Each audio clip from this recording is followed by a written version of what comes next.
look at the broader nutrient or metabolome profile, there's a day and night difference. The other thing I want to ask you about is the distinction between real beef and plant-based alternatives. So, for example, I know that you've done work where you looked at metabolomics. You measured the stuff inside grass-fed ground beef from a cow versus plant-based alternatives. So things that are supposed to be alternatives to the grass-fed beef if you don't want to eat animals. So this stuff is out there. Some people prefer one, some people prefer the other. From a metabolomics perspective, the nutrient content, the phytochemical content, all that stuff, what have you guys seen in the lab in terms of the chemical differences between grass-fed ground beef and plant-based alternatives? Yeah, I mean, if you look at the broader nutrient or metabolome profile, there's a day and night difference. It's as different as you consider a plant and an animal to be. So right? so it's labeled as, they're both labeled as ground beef or the ground beef alternative, but for practical, from a metabolomics and nutrient perspective, they are completely distinct things.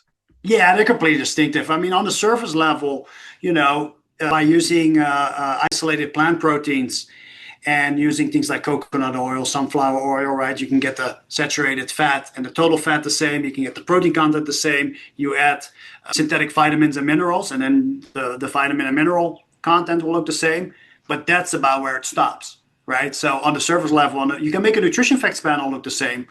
But then if you look at the other number of compounds in there, yeah, they're day and night difference. They're absolutely not comparable. And I think that's important for people to know that it reminded me a little bit of that. There was this meme, I think, during that time where some butcher had created a turkey or, ground turkey that looked like a carrot.